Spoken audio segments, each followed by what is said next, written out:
got so much motherfucking design. Assalamualaikum warahmatullahi wabarakatuh. Kami dari kelompok 901 SAKP 007, kami akan mempresentasikan mata kuliah pengantar manajemen yang dibimbing oleh Bu Dewi Ulfarini.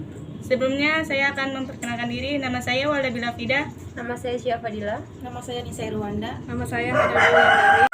Manajemen pengendalian adalah suatu proses yang mana pihak manajer memberikan arahan pada tiap member dalam perusahaan untuk bisa menerapkan strategi perusahaan tersebut. Beberapa fungsi manajemen pengendalian. Yang pertama, organisasi proyek fungsional. Organisasi ini biasanya digunakan ketika suatu bagian fungsional memiliki kepentingan yang lebih dominan dalam penyelesaian suatu upaya. Yang kedua, organisasi proyek tim khusus. Organisasi ini akan membentuk tim yang bersifat independen. Tim ini biasanya direkrut dari dalam dan luar organisasi yang akan bekerja sebagai suatu unit yang terpisah dari organisasi induk. Yang ketiga, organisasi proyek matriks merupakan suatu organisasi proyek yang melekat pada divisi fungsional suatu organisasi induk. Yang keempat, ada organisasi proyek virtual.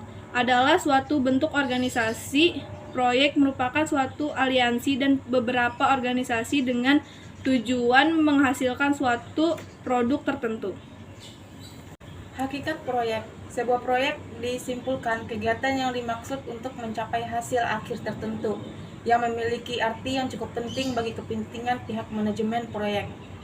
Perbandingan dalam proyek dengan operasi rutin, bagian ini mengkarakteristikkan dan proyek ini akan membuat pengendalian manajemen dalam sebuah proyek berbeda dengan pengendalian manajemen yang rutin. 2. Sasaran tunggal biasanya mempunyai sasaran operasi rutin dan sebuah tujuan yang tambahan. 3. Struktur organisasi.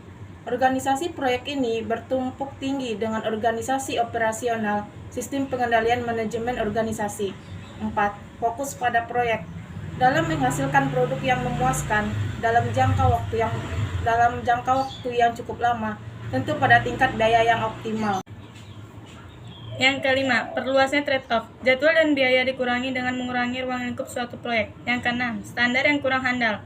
Kurang dapat dikendalikan pada proyek jika dibandingkan dengan organisasi rutin meskipun spesifikasi dan suatu proyek dan metode pelaksanaannya depan sama dengan proyek lain.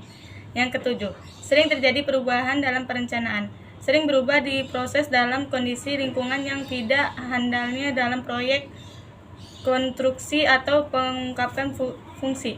8. Ritme yang berbeda. Operasi rutin kebanyakan proyek yang dimulai dari kecil meningkatnya mencapai aktivitas puncaknya.